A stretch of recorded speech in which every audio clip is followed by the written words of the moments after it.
Site में आऊं जो मेज़बान फयाज़ कुरैशी। नाज़रीन, सिंध में जेके मुख़्तलिफ़ ख़ातान में ख़ासि तौर ते औक़ाफ़ खातो जेको बुज़ुर्गनि ओलियान ऐं मस्जिदुनि या बुज़ुर्गनि सां ॻंढियल आहे ऐं उन जेको खाते में मुख़्तलिफ़ जेके राशि जेके कामोर आहिनि उन्हनि पारां जेके बुज़ुर्गनि ऐं ओलियान ते मिलंदड़ चंदो या सोन उन में जिते करप्शन कनि था उते खुदबुद कनि था उते जेके ज़मीनूं आहिनि जेके कमर्शियल प्लाट आहिनि या जेके ज़रई ज़मीनूं आहिनि या वक़फ़ कयल जेके मिल्कियतूं आहिनि उन्हनि में जेके खुदबुद करण खां बाज़ नथा अचनि। गुज़िरियल केतिरनि महीननि खां असां मुख़्तलिफ़ स्टोरियूं कयूं था उनमें औक़ाफ़ खाते जी जेका सभ खां वधीक जेका करप्शन आहे उहा साम्हूं अची रही आहे। दुनिया में ईअं थींदो आहे त जिते बुज़ुर्गान दीन हुजनि या औलिया अल्लाह हुजनि या मस्जिदूं हुजनि त उन्हनि जी जेका निगहबानी सरकार जी जेका ज़ेर असर हूंदी आहे ऐं उते बहितरीन इंतज़ाम माण्हुनि खे सहूलियतूं ॾियण जे हवाले सां बंदोबस्तु हूंदो आहे। पर बदकिस्मती सां असां वटि जेको इहो सिलसिलो आहे उन में वॾी जेका खुदबुद जो जेको सिलसिलो आहे उहो जारी रहंदो पियो थो अचे। गुज़िरियल ॾींहं भर सां गुज़िरियल हफ़्ते जेको असां प्रोग्राम कयो उन में बि इन हवाले सां ज़िक्र कयो त पंजाब ऐं सिंध अगरि जेकॾहिं उन्हनि जी असां जेका आमदनी जे हवाले सां तक़ाबली जाइज़ो कयूं त उन्हनि वटि मिल्कियतूं घटि आमदनी जेका वधीक आहे अरबें रुपयनि में आहे।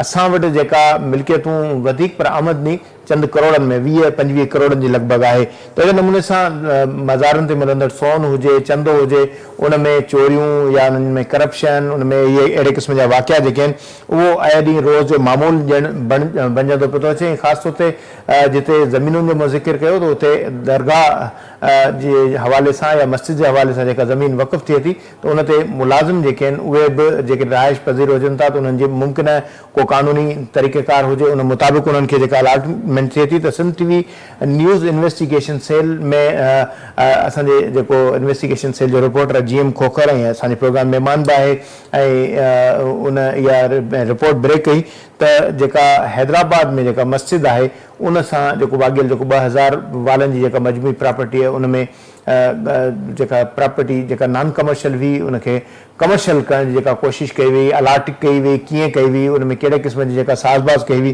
त उन ते तफ़सीली जेको GM साहिबु जेको उन ते न सिर्फ़ु ब्रीफ कयो उन हवाले सां रिपोर्ट बि हलाई। त प्रोग्राम में असांजो महिमान बि आहे GM तव्हांखे प्रोग्राम में भलीकार कयूं था। GM ही मस्जिद ते जेका ज़मीन आहे उन ते छा मामिलो आहे कीअं उनखे कमर्शियल कयो वियो छा उन ते तामीर अदावत कई वई आहे छा मसइलो आहे? जी शुक्रिया फैज़ साहब। बिल्कुलु ईअं जीअं तव्हां फरमायो आहे त औक़ाफ़ डिपार्टमेंट में बिल्कुलु अरबें रुपयनि जी जेका करप्शन आहे उन ते असीं मुख़्तलिफ़ उन में इन्वेस्टिगेशन सेल हुजे या ही इनसाइट प्रोग्राम हुजे इन में पंहिंजे नाज़रीन खे जेके ॿुधाईंदा रहूं था। ही जेके हिन अॼु असां स्कैंडल ते ॻाल्हि पिया कयूं उहा हिकिड़ी अजीब ऐं अजब करप्शन जी गज़ब कहाणी जेका असां ॿुधो आहे उनखे सिंध टीवी न्यूज़ जेका गुज़िरियल आचर वारे ॾींहुं इनखे वाक़ो करे चुकी आहे। ही आहे हैदराबाद जे महांगे इलाइक़े सदर में जेको कंटोनमेंट में आहे औक़ाफ़ खाते जी हिकिड़ी मस्जिद आहे जामिया मस्जिद। उन में वक़ुफ़ कयल 2000 जे लॻभॻि गज़ ते हिकिड़ी घर हुयो यूनिट नंबर 21 ऐं यूनिट नंबर 22।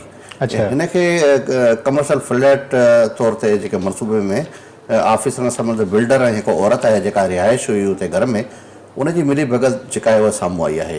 हाणे औक़ाफ़ खाते जी जेके करोड़ ऑफिसर आहिनि बाअसर बिल्डर आहिनि ऐं किराएदार जेका औरत जी जेको मूं ज़िक्र कयो आहे गॾियल भगत सां जेके हैदराबाद जे पोश इलाइक़े जी ॻाल्हि कई उन स्कैंडल जेको उहो साम्हूं आयो उन में सरकारी दस्तावेज़ जेके आहिनि असां वटि मौजूदु आहिनि जेके पंहिंजे नाज़रीन जे असांजे टेलीविज़न पे हलनि पिया। उन जामा मस्जिद सदर हैदराबाद सां लाॻापियल वक़ुफ़ यूनिट 21-22 ते औक़ाफ़ खाते जी मिल्कियत तौर ते 2 घर जेके मौजूदु हुआ जेके तक़रीबन 2000 गज़ जे मुश्तमिल ते हुया। 2000 गज़? जी फैज़ साहब। हिकिड़ो यूनिट जी 21 ऐं 22 जी ॻाल्हि कई उते औरत हिकिड़ी रिहाइश पज़ीर हुई हुमेरा नाले सां। उनखे 2020 में हिकिड़ो ॿियो घर अलॉट कयो वियो ऐं अहिड़े तरीक़े सां 2 घर उन वटि मौजूदु रहिया। उन जे मुताबिक़ असांजे ज़रियनि जे मुताबिक़ उते हिकु बिल्डर बाअसर बिल्डर आहे सलीम नाले सां उन औरत सां मिली करे उहे जेके औक़ाफ़ डिपार्टमेंट जा ऑफिसर आहिनि हुन टाइम ते हुयो मुमताज़ चन्ना अॻुणो जंहिंजे फैज़ साहब तव्हांखे यादि हूंदो त उते कलंदर लाल शहबाज़ जी सोन चोरी जे हवाले सां वॾो स्कैंडल साम्हूं आयो हो।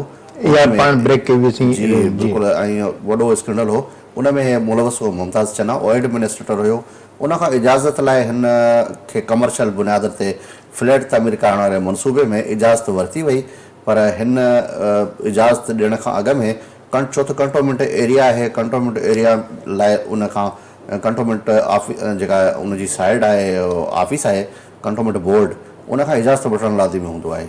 उन्हनि जॾहिं कंटोनमेंट बोर्ड खां इजाज़त वरिती त उन्हनि इनकार करे छॾियो त हीअ गैर क़ानूनी अमल आहे, इहो नथो थी सघे, छो त इहो वक़ुफ़ जेका ज़मीन थियल आहे इहा आहे घर जे इस्तेमाल जे लाइ, इहो कमर्शियल बुनियादनि ते कॾहिं बि नथो थी सघे। इन खां पोइ हीउ मामिलो लैमिटी थियो। इन खां पोइ स्कैंडल आयो मुमताज़ चन्ना जे हवाले सां, जेको चोरी सोन हुयो, हू जेल हलियो वियो ऐं हाणे हिन महिल ज़मानत ते आज़ादु आहे।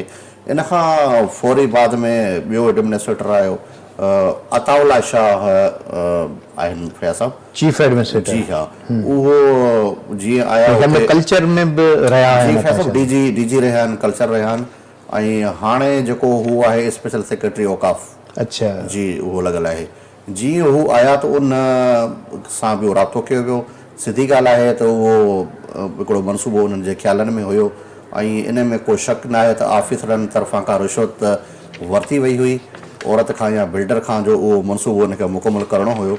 ऐं हू अताउल्ला शाह सां राब्ते में थिया ऐं असांजे ज़राइनि मज़बूत ज़राइनि जेके औकाफ़ जा आहिनि उन्हनि जे मुताबिक़ अताउल्ला शाह 25 लख रुपया रिश्वत वरिती उन औरत खे।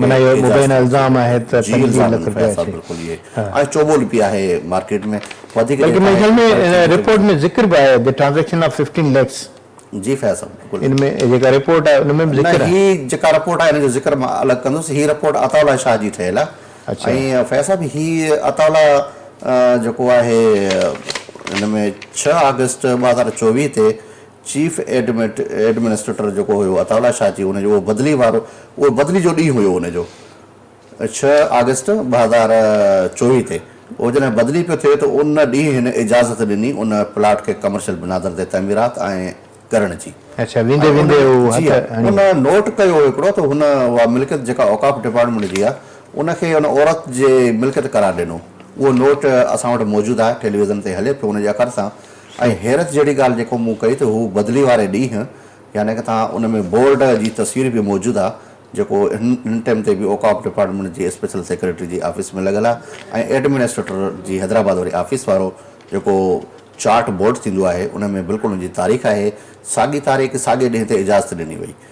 उन ऑफिसरनि जो जेको मुक़रर जो बोर्ड हूंदो जंहिंमें आमद ऐं जेका बदिली जी वारी तारीख़, बिल्कुलु उहो बोर्ड असां वटि मौजूदु आहे। ऐं हुन उहो बोर्ड कंहिं ॿिए मूंखे न, पर अताउल्ला शाह साहब पाण मूंखे सेंड कयो त हीउ बोर्ड ॾिसो इन जी मुक़ररी। छो त जॾहिं हुन खां मूं इहो पुछियो वियो त हीउ तव्हां हीउ कंहिं जो कमु आहे, त हुन सिधो सिधो इल्ज़ाम लॻायो मुमताज़ चन्ना ऐं महताब ख़ान हुन टाइम ते जेको मैनेजर हैदराबाद हुयो ऐं इहो मैनेजर जो अहम किरदारु हूंदो आहे, त हू इजाज़त ॾियण जे हवाले सां उहो इजाज़त ॾेई सघे थो। माना पोइ त पाण खे महताब सां राब्तो करणु खपे न। जी फैज़ साहब, हुन सां असां राब्तो कयो आहे ऐं असां बिल्कुलु हुन सां ॻाल्हाईंदासीं, कोशिशि कयूं था ॿिए पार्ट में महताब खे पाण लाइन ते वठूं। जी फैज़ साहब, हिन जो मां ज़िक्र कंदो हलां त हीउ मामिलो जॾहिं बिल्कुलु हिते जॾहिं बदिली थी, हमारा अताउल्ला शाह साहब जॾहिं स्पेशल सेक्रेटरी औकाफ़ लॻा आहिनि, त उनखां पोइ हीअ मामिलो सेक्रेटरी साहब वटि कंहिं जे ज़रिए खां हिते पहुतो आहे। अच्छा, जीअं पहुतो त गुज़िरियल महीने जी 22 तारीख़ सेक्रेटरी साहब नोटिस वरितो हिन जो। नोटिस वठण खां पोइ हिन छा कयो, जो उनजी इंक्वायरी कराइणी चाहिए। छो अॾावत जो कमु जेको हुयो उन में वीडियोस असां वटि मौजूदु आहिनि जेके हलनि पई, अॾावत थियल आहे, काफ़ी कमु थियल आहे हिननि जो। ऐं इहो ग्राउंड 1-2 जे तहत हिनखे ठाहिणो हुयो ऐं हुनजो मनसूबो अञा वधीक हुयो। 1+2 ग्राउंड +2। जी फैज़ साहब, उहा जेका सदर वारी इलाइक़ो आहे तमामु महांगो इलाइक़ो आहे ऐं उते जेका फ्लैट जो किरायो आहे, सदर हैदराबाद सदर जेको कैंटोनमेंट इलाइक़ो आहे ऐं कैंटोनमेंट इन हवाले सां NOC जारी करण खां बि इनकार कयो। जी फैज़ साहब, बिल्कुलु इनकार कयो आहे। इहो मामिलो ही न ई इन जी ॾिसो न ऑक्शन थियो आहे, न को इश्तिहार लॻो आहे हिन जो। कानूनी तौर ते ऑक्शन थियणु खपे, इन खां पोइ इजाज़त मिलणु खपे। बिल्कुलु, ऐं कंटोनमेंट जी इश्तिहार बि ज़ाहिर शाया थींदो। जी, उहो बि न थियो आहे। इन में जेके बि कानूनी जेके ज़ाब्ता हुया मुकमल तौर ते नज़रअंदाज़ कयो वियो। असीं जॾहिं ॻाल्हि कयूं पिया त स्पेशल सेक्रेटरी जॾहिं हिते मुक़ररु थियो त सेक्रेटरी मोहम्मद मुरीद राहिमू साहिबनि ऐं हू किरदारनि तौर ते ॾाढो बहितर नमूने सां सुञातो वञे थो ऐं सुठो ऑफिसर आहे। पर सुठा ऑफिसर अचनि था ऐं उन्हनि खे वरी जल्दी वरी मोकिलियो वञे थो। पाण CMIT जे हवाले सां केतिरा ऑफिसर ॾिठासीं, उन्हनि सां बि इहो शख़्स जॾहिं उन्हनि पंहिंजी कारकर्दगी ॾेखारी, सिंध बिल्डिंग कंट्रोल अथॉरिटी में मुक़ररु थी, तॾहिं बि माना पाण इहो मिसाल ॾींदा आहियूं त जेकॾहिं 100 ॾींहं रहिजी वियो ऑफिसर त सम्झो त कमु करे वेंदो, पर 100 ॾींहं में केरु नथो रहे। त शाह साहब जेको इंक्वायरी कई, बुनियादी पाण उन ते मोटी था अचूं त मुद्दई बि पाण, मुजरिम बि पाण, बिल्कुलु ईअं ई आहे। ऐं उहो जॾहिं सेक्रेटरी साहिब हिन खे इंक्वायरी ऑफिसर मुक़ररु कयो त हुनखे चयईं त 15 ॾींहंनि में, उहो बि असां वटि नोटिफिकेशन मौजूदु आहे जेको स्क्रीन ते हले पियो, ऐं उनखे चयईं त 15 ॾींहंनि में तव्हां हीअ इंक्वायरी रिपोर्ट मूंखे ॾियो। हिनखे मौक़ो मिली वियो ऐं उन पंहिंजे सेक्रेटरी जेके आला ऑफिसर उनजे अखियुनि में मिटी विझण जी कोशिशि कई, माना उन्हनि खे धोखे में रखियो। बिल्कुलु धोखे में रखियो। जॾहिं तव्हांखे ख़बर आहे तव्हां उनखे ॿुधायो। शाह साहब हुयो त ॾाढो भलो ऑफिसर, पाण इन हवाले सां मालूमात वठंदा रहियूं, औक़ाफ़ जे हवाले सां पुछाब कंदा रहियूं। उस तो छा थी वियो शाह साहब खे? फैज़ साहब पैसो अहिड़ी शइ आहे शायदि जो अलाए छा के इंसान खे हले के नहीं, तो सुबह तो चार्जशीट है, डॉक्यूमेंट्स मौजूद है, नहीं नोटिफिकेशन है भी मौजूद है, इन खां पोइ हे जेका रिपोर्ट आहे सेक्रेटरी औक़ाफ़ खे जेका ॾिनी वई आहे, जी यानी जी पंजी आहे अताउल्ला शाह साहब जी रिपोर्ट आहे। पाणी जो हाणे इन जो ज़िक्र में इहो लिखियो अथसि, मुस्मात Humera Shahid made an application for the issuance of the NSC of the reconstruction of Auqaf units, यानी जी फैज़ साहब जेका औरत उनखे ख़बर बि न आहे उनजे नाले ते वरी जेको दरख़्वास्त ॾियारी वई आहे। जी ॾियारी वई ऐं बाक़ाइदा सां इहो प्लान सां थियो आहे।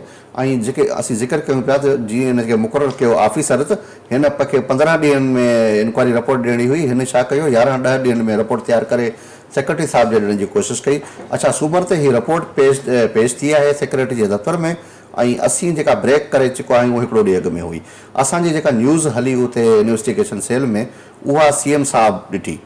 उनखां पोइ हुन फौरी तौर ते नोटिस वरितो। नोटिस वठण सां गॾु उहो सूबाई वज़ीर आहिनि रियाज़ हुसैन शाह शहराज़ी साहिबु आहिनि, उनखां उन मालूमात वरिती। उनखां पोइ CM साहिबु जेको आहे उन सेक्रेटरी साहिब खे CM हाउस में तलब कयो ऐं उनखे तमामु वॾो कावड़ जो इज़हार कयो वियो त हीअ रिपोर्ट हले पई, इन हवाले सां तोखे इल्मु हुयो या न। त सेक्रेटरी साहिबु उन CM साहिब खे बिल्कुलु क्लियर ॿुधायो त साईं हिन जी मूंखे मालूमात न हुई त हिन मामले में हीअ अताउल्ला शाह मुलवस आहे जंहिंखे मां इंक्वायरी ऑफिसर मुक़ररु कयो। माना मुजरिम बि पाण, जज बि पाण, उहे पाण पंहिंजो फ़ैसिलो करे विया। अच्छा, हिते हिकिड़ो अहम सुवाल बि बणिजे थो त हुमेरा शाहिद जेका आहे उहा छा औक़ाफ़ात जी मुलाज़िम हुई जेका उते किराए ते रहंदी हुई? न फैज़ साहब, हीअ औक़ाफ़ डिपार्टमेंट में कंहिंजे बि सिफ़ारिशनि ते को बि अची सघे थो ऐं रिहाइश अख़्तियार करे सघो थो। ऐं काफ़ी माना ॿाहिरियां माण्हू जेके आहिनि रिहाइश करे सघनि था, ॿाहिरियां कंदा आहिनि, ख़ासि तौर ते मुलाज़िम कंदा आहिनि। पोइ ऐं हीअ बेवा आहे। अच्छा, हीअ बेवा आहे शायदि इन जो जेको न त पोइ उनखे वरी छा ॾिननि रिप्लेस में? रिप्लेस में उनखे कुझु बि न कंदा आहिनि। जीअं घर उनखां मसवाड़ ते ॾिबो आहे रिहाइश लाइ, ख़ाली करायो, उनखां 10,000 रुपया मंथली उहा ॾींदी आई आहे। काफ़ी टाइम खां 2020 खां 19 खां हीअ किरायो ॾींदी आई आहे। पर हीअ जेके जॾहिं हिनखे कमर्शियल तौर ते हिनखे कयो वियो, असां ॿ स्टोरियूं अॻु में बि लियारी में असां कयूं। उते दीवान साहिबु हिकिड़ो हुयो, उन 5 माड़ जी हा। मूंखे पहिरियां त शक चए पतो कहिड़ो दरगाह नालो माई हिकिड़ी माई जी दरगाह आहे, उन ते इंक्वायरी बि हले पई, उन मामले खे बि ढके छॾियो आहे। सो इहो करप्शन जेके बिल्डर माफ़िया आहिनि उहे इन्हनि खे इहे नज़रुनि में आहिनि। अच्छा, ठीकु आहे, ॿिनि जॻहियुनि ते त थियनि, पर जेको कैंटोनमेंट जो इलाइक़ो उते बि जेको मिटी विझणु वॾी ॻाल्हि आहे। जी फैज़ साहब, हीअ रिपोर्ट जॾहिं स्पेशल सेक्रेटरी साहिबु ॾिनी त उन में हैरत अंग्रेज़ तौर ते उन मैंशन कयो। हाणे इन सां गॾु जेके 4 असांजे ज़राइनि जेके ॿुधाया आहिनि, डॉक्टर नूर आहे ऐं 4 जेके माण्हू इनखे पाण जेके ब्रेक खां पोइ मोटी अचूं उनखे कंटिन्यू कयूं, छो त टाइम चढ़ी आयो आहे ब्रेक जो। नाज़रीन, हिकिड़ी नंढी साई वठी मोटी था अचूं ऐं ब्रेक खां पोइ जेके 4 माण्हू जिन जीअं ज़िक्र करे थो उन जा नाला बि वठंदासीं, केरु हुया, उन्हनि खे कीअं जेको उनखे ॾोहारी आहिनि या न आहिनि, इन जो ज़िक्र करियूं था। वठूं था शॉर्ट ब्रेक।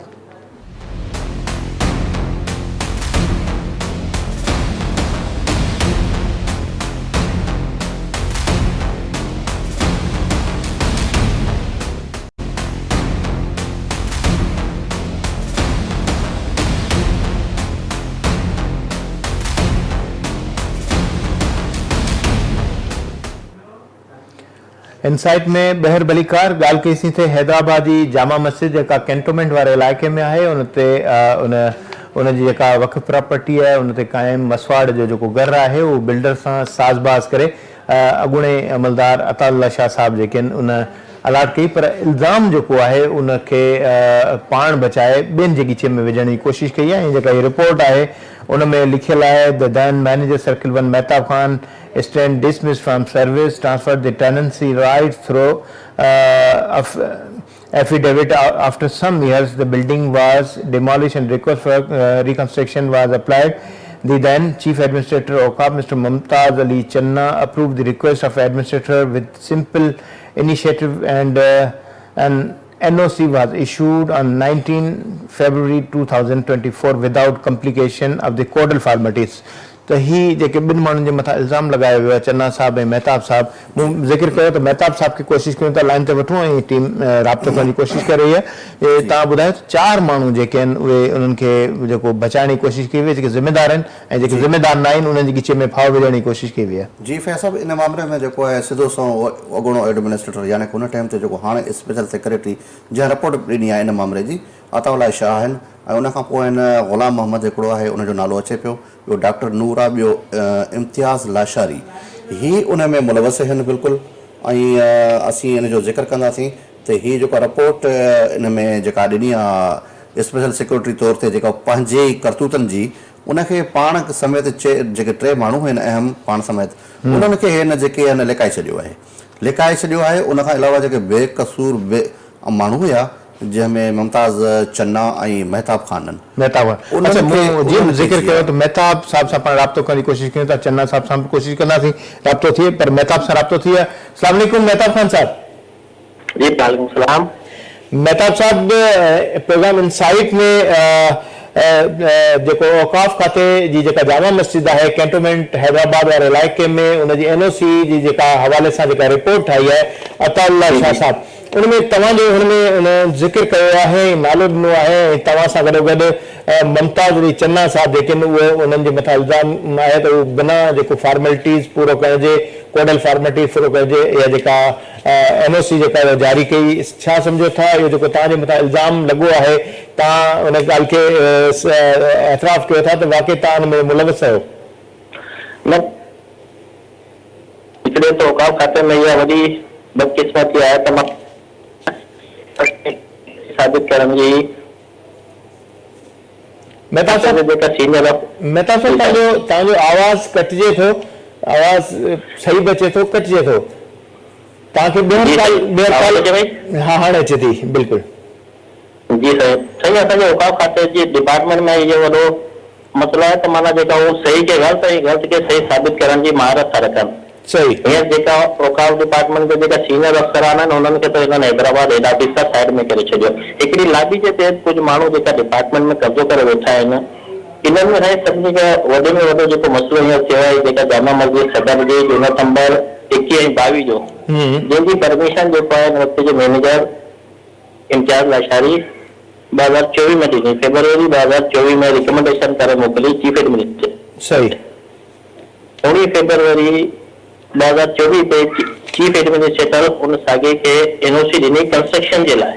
अच्छा, कंस्ट्रक्शन जो कम जेको उते स्टार्ट थियो उन में कैंटोनमेंट बोर्ड वारनि हैदराबाद में वो कम स्टॉप कराए छॾियो त ही परमिशन इलीगल आहे, गैर कानूनी है। सही, गैर कानूनी आहे, ये रिपोर्ट में जिक्र है बिल्कुल।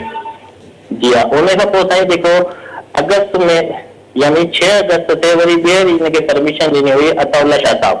अच्छा, जेको चीफ एडमिनिस्ट्रेटर हो 6 अगस्त 2024 में। अच्छा, मज़े जहिड़ी ॻाल्हि मेहता साहब, ही जेको इल्ज़ाम तव्हांजे मथां लॻे थो उन जी रिपोर्ट ठाहिण वारा बि शाह साहब आहिनि, अताउल्ला शाह साहब? जी जी साईं, मतिलबु परमिशन ॾियण वारो बि शाह साहब आहे ऐं पंहिंजी इंक्वायरी बि पाण ई करे पियो। सही, यानी जज भी पाण आहे, मुंसिफ भी पाण आहे, मुलज़िम भी पाण आहे। मेहताब खान GM साहब भी तव्हां सां कुझु सवाल पुछणु चाहींदा। मेहताब खान साहब, तव्हां एतिरो ॿुधायो त तव्हांखे जेको हिन ज़िम्मेवार करार ॾिनो आहे हिन मामले जो वाक़ई तव्हां आहियो या न आहियो त पोइ उनखे तव्हां क्लियर कयो। न साईं, आउं जेको आहे कि ॿिए मामले में मूंखे डिपार्टमेंट वारनि 2022 में डिसमिस फ्रॉम सर्विस करे छॾियो। 3 साल खां औकाफ खाते जा असांजो को बि राब्तो हींअर न आहे, असांजो केस हाई कोर्ट में पेंडिंग हले थो। ही परमिशन जेका मुंहिंजे साम्हूं आई आहे जंहिंमें फेब्रुआरी 2024 में हिननि परमिशन ॾिनी हुई जंहिंजी मयाद हुई 18 महीने, जेका ऑलरेडी ख़त्म थी चुकी आहे। उन खां पोइ हिनखे वरी परमिशन ॾिनी हुई अताउल्ला शाह साहब 6 अगस्त 2024 में कंस्ट्रक्शन जी परमिशन ही सॼो मैटर आहे साईं औकाफ जी प्रॉपर्टी ते कंस्ट्रक्शन करण जो। अच्छा ऐं ही परमिशन ॾिनी हुई अताउल्ला शाह साहब ऐं हिन जी इंक्वायरी करण जे लाइ बि अताउल्ला शाह साहब खे इंक्वायरी ऑफिसर मुक़ररु कयो मेहताब साहब ठीकु आहे, हिते ठीकु आहे। हाणे हिते अचूं था त तव्हां जेका इहा परमिशन जेका ॾिनी हुई अताउल्ला साहब ॾिनी, त इहा कानूनी क़ाइदनि मुताबिक़ छा इहा दुरुस्त आहे या नाहे त पोइ हुन जा सबब कहिड़ा आहिनि? सर कानूनी सबब इन करे कोन आहे त जेका चीफ एडमिनिस्ट्रेटर अॻोणे हिनखे परमिशन ॾिनी हुई मुमताज तन्ना साहब उहो कैंटोनमेंट बोर्ड वारनि हुनखे रद्द करे छॾी हुई। वरी इहा साॻी परमिशन जेका अताउल्ला शाह साहब ॾिनी हुन में हुननि कैंटोनमेंट वारनि खे बि ख़त लिखियो ऐं जेका एडमिनिस्ट्रेटर आहे हुनखे बि चयो त ऐं मेन हिन में साईं वॾो मसइलो इहो त जेका परमिशन अताउल्ला शाह साहब ॾिनी आहे हुन ते बाक़ाइदा इहो लिखी छॾियो त जाइ जो ऑनर जेको आहे उहा ही उमेरा शाह जेका लेडीज़ आहे हुनजे नाले लिखी छॾियो ऐं उहा हुते रहाइश पज़ीर न आहे। न साईं उहो राज परिस कोन्हे, उहो सॼो घर ई हुननि डिमोलिश करे छॾियो। हुते त हुननि प्लाज़ा ठाहिण जी कोशिशि कई आहे। जेका हीअ जेका माना न्यूज़ हली आहे त हुन खां पोइ सॼी स्टॉप थी वियो मामला जेका बि हुआ। पर मतिलब इहा जेका प्लाज़ा ठाहिण जे हवाले सां जेकॾहिं परमिशन आहे त इहो सिर्फ़ चीफ एडमिनिस्ट्रेटर जेको आहे उहो उनखे इख्तियार आहे या मथी सतह ते हुकूमत Sindh, chief minister, minister Auqaf, secretary Auqaf उन्हनि खां पुछण जी ज़रूरत न आहे? मतलब ये जेको आहे न औकाफ जी जेका बि प्रॉपर्टी माना अॻु में जेका ठहियल हूंदी आहे उनखे रिकंस्ट्रक्शन करे सघनि था, सॼी दाए वरी उनखे ॿिए तरह नथा ठाराए सघनि। सही औकाफ खाते जो रूल में का अहिड़ी हिन में बिल्डर जो नालो बि जेको अचे थो त उनखे या ॾिनी वई आहे? जी हाँ सर, उहो न मालूम बिल्डर आहे जेका मुंहिंजे ज़हन में कोन्हे। असांजो जेको टेनेंट आहे ओरिजिनल जेका उहो लेडीज़ आहे। अच्छा बकुल हुनजे तरह असांखे बिल्डर खे ॾिनी आहे, उहो इन जाइ खे ठाराए पियो।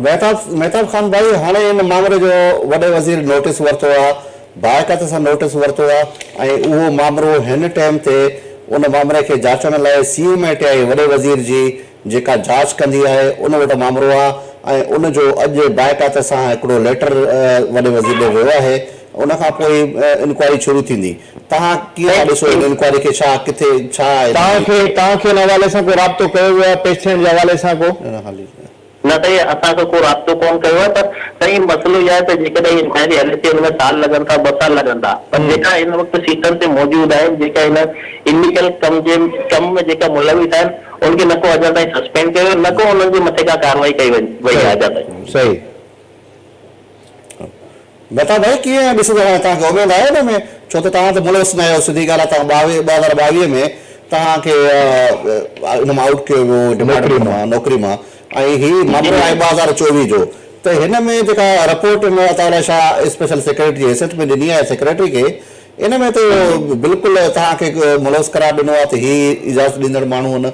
हाणे रिपोर्ट में अदम एतमाद जो इज़हार कयो आहे सेक्रेटरी ऐं नाराज़गी जो इज़हार बि कयो आहे वॾे वज़ीर।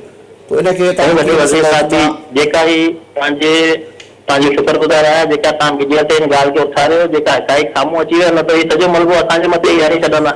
जॾहिं त 2024 में सभु अफ़सरनि जा सिग्नेचर मौजूदु आहिनि, हुननि जी परमिशनूं मोकिलनि ॾिनल आहिनि, हर शइ रिकॉर्ड ते मौजूदु आहिनि। हुन खां पोइ बि जेका मुलविस माण्हू आहिनि हुननि खे छॾे जेको माण्हू ॿाहिरि आहे डिपार्टमेंट में उनजो नालो विझी छॾियो। ऐं हिकिड़ो जेको असांजो चीफ एडमिनिस्ट्रेटर आहे उहो हीअ जेल कस्टडी में हुनजे मथे नालो हणी छॾियो, माना अहिड़े बि माण्हुनि जा नाला विझी छॾियो जेको कुझु चवे न। ऐं जंहिं माण्हुनि पंहिंजे दस्तख़त सां परमिशनूं ॾिनी आहिनि उन्हनि जे मथे अञा ताईं को कार्रवाई कोन थी आहे।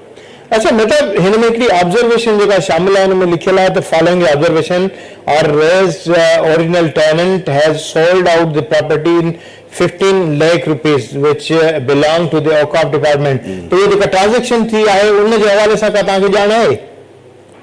न साईं, ये मूंखे ॼाण कोन्हे, छो त हीअ साईं 2024 में जेका बि मामला आहिनि न, असां 2022 खां आउट ऑफ डिपार्टमेंट आहियूं, आउट ऑफ टच आहियूं। सही सही, अच्छा सही, ठीकु आहे। ॿियो त को सवाल न आहे जी? ठीकु आहे, वॾी महिरबानी मेहताब साहब, तव्हां टाइम ॾिनो सिंध TV जे हिन प्रोग्राम जे हवाले सां, इनसाइट जे हवाले सां। जीअं ही जेको 15 लख जो पाण ज़िक्र कयूं था, इन में लिखियल आहे 15 lakh rupees only may be deducted from his pension and deposited government account। चन्ना साहब जे लाइ जी फैसला ॿिन्हिनि जे लाइ आहे, पर हिन में वाज़ह तौर ते थी वियो जॾहिं मेहताब खान खे असां वरितो लाइन में त हीउ 2022 में इनखे नौकरी मां बरतरफ़ कयो वियो आहे। हीउ मामिलो आहे 2024 जो। हाणे किथे मोह मरे मुंहिंजो, किथे टंडो हलाए यार।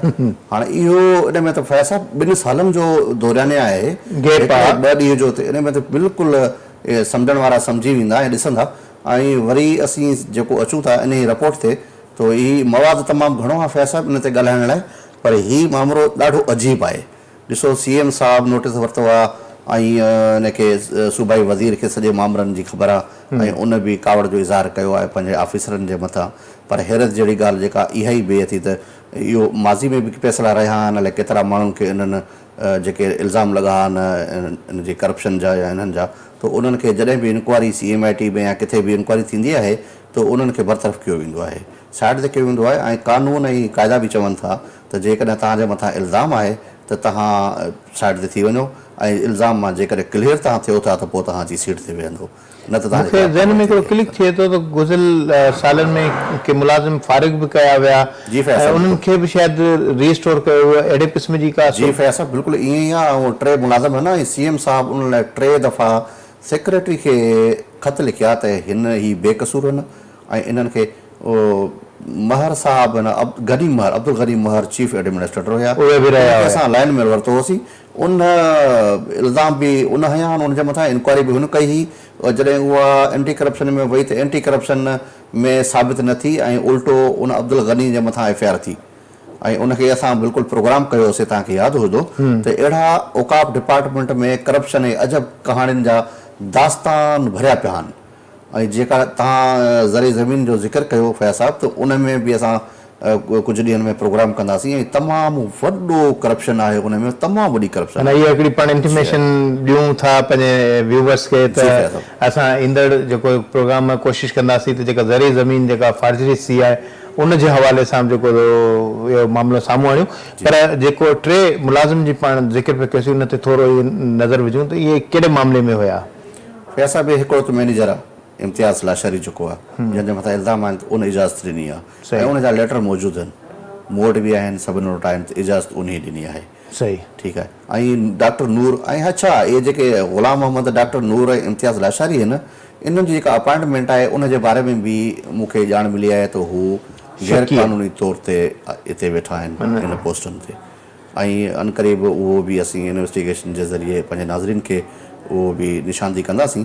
ऐं फैज़ साहब हिन इंक्वायरी जी असीं जेके कहाणी जी एंड कयूं त हिन टाइम ते जेको आहे हीउ मामिलो आहे इहो CMIT में मां ज़िक्र करे वियो आहियां त उते आहे ऐं अॼु मूं मालूमात वरिती त उहो मामिलो CM साहब वॾे वज़ीर खां इजाज़त जे लाइ उनखे ख़त लिखियो वियो आहे ऐं सूमर ते इजाज़त मिली वेंदी, उमेदु इहा ई आहे। औकाफ़ खाते लिखियो आहे या CMIT लिखियो आहे? न, औकाफ़ खाते CMIT खे लिखियो आहे बिल्कुलु उहो। उन खां पोइ वरी CMIT जो क़ाइदा आहिनि त हू पंहिंजे हिसाब सां CM खां हुननि जो जेको वॾो चेयरमैन आहे उहो CM साहब आहे। अच्छा, त उन जी इजाज़त लाज़िमी हूंदी आहे। उन खां पोइ ही कमेटी ठाहींदा, कमेटी जे बुनियाद ते पोइ वरी इन जी इंक्वायरी थींदी, उन खां पोइ ही रिपोर्ट ईंदी त पोइ वरी कंहिंजे ख़िलाफ़ु कार्रवाई थिए थी ऐं कहिड़े कंहिंजे ख़िलाफ़ु नथी थिए उहो वरी वक़्तु ॿुधाईंदो। उहो वरी वक़्तु ॿुधाईंदो, पर असां कोशिशि कयूं था त मुख़्तलिफ़ जेके खाता उन्हनि में करप्शन जेका आहे उहा ख़तमु थिए ऐं बहितरी बि अचे। ऐं ख़ासि तौर ते बदकिस्मती इहा आहे जो असांजे साम्हूं अहिड़ा स्कैंडल अचनि था उहे बि औकाफ़ खाते जा, यानी मज़हबी मामलनि जा, मस्जिदुनि जा, दरगाहुनि जा, बुज़ुर्गनि जा, उन्हनि सां लाॻापियल जेके ज़मीनूं आहिनि। इन खां अॻु में गनी महर साहब जो बि ज़िक्र कयो GM, ऐं उहो बि ईअं ई साॻियो ई केस हुयो जो मुलज़िम बि पाण ऐं जेको जांच करण वारो बि पाण ऐं हाणे अता शाह साहब जो जेको मामिलो आयो आहे उहो बि इन हवाले सां इल्ज़ाम बि संदनि मथां थो अचे ऐं बेगुनाह माण्हुनि खे फसाए उन्हनि खे जेको उन्हनि जे मथां इल्ज़ाम मड़ियो त उन्हनि NOC जारी कई। हालांकि 2022 में उहे माण्हू जेके आहिनि मुलाज़िमत तां सस्पेंड थियल आहिनि, मुअतल थियल आहिनि ऐं मुअतल मुलाज़िम मुअतल या निकाली ॾिनल आहिनि। जी, न निकाली ॾिनल आहिनि, निकाली ॾिनल माना जो खाते सां को वास्तो न आहे ऐं उन जे मथां इल्ज़ाम मड़ियो वञे। कानूनी तौर ते हिन तारीख़ ॿुधाए थी त उहो वास्तो ई न आहे, त उहो कीअं जेको डॉक्यूमेंटेशन इहे सही शयूं प्रॉपर तरीक़े सां मथे कंदा, चीफ साहब ते वेंदियूं, ज़ाहिर सरबराह अप्रूवल ॾेई सघे थो, उन खां अलावा ॿिए कंहिंखे बि इहो इख़्तियार न आहे। ऐं ख़ासि तौर ते जेकॾहिं कैंटोनमेंट जे वारनि जेकॾहिं एतिराज़ु कयो आहे ऐं उन जे एतिराज़ खे नन इनवाइट करण जे बजाए उनखे बि जेको इग्नोर कयो वियो आहे त इहे बदतरीन क़िस्म जी ज़्यादतियूं आहिनि। इहे औकाफ़ वारे वज़ीर खे न सिर्फ़ु इन मामले खे ॾिसणु घुरिजे बल्कि रायमू साहब सुठो हिकिड़ो ऑफिसर आहे ऐं यकीनन उमेद था कयूं त इन खाते मां करप्शन शाह साहब ऐं रायमू साहब जे हथनि में जेके इहे मामला आया आहिनि त घटि में घटि उहे पंहिंजी अयामकारी जे दौरान इन अज़ाब मां हिन खाते खे निजात ॾियारीनि। शाह साहब ख़ुदि बि बुज़ुर्गान दीन जे ख़ानदान सां ताल्लुक़ रखे थो ऐं उम्मीद आहे त उहो हिन करप्शन खे ख़तमु करे जेके बुज़ुर्गनि जी ज़मीनूं मिल्कियतूं आहिनि उन्हनि खे खाते सां सुलाड़े उन्हनि जेका आमदनी आहे उहा बि सिंध हुकूमत ॾांहुं ॾींदो ताकी अवाम ऐं बुज़ुर्गनि जे मथां ई ख़र्चु थींदो, दरगाहनि जे मथां ई आलमनि जे मथां ई ख़र्चु थींदो त उहो सुठो नतीजा ॾींदो। पंजाब वांगुरु जिते 14 अरब हुयो केतिरो हुयो उहा आमदनी जेकॾहिं सिंध खे मिलंदी त उहो फ़ाइदो थींदो। त प्रोग्राम जो वक़्तु बि इजाज़त नथो ॾे, न त हिन ते अञा वधीक ॻाल्हि ॿोल कयूं ऐं प्रोग्राम जो वक़्तु ॼाणी थो पए थो। इजाज़त ॾींदा अला भाई।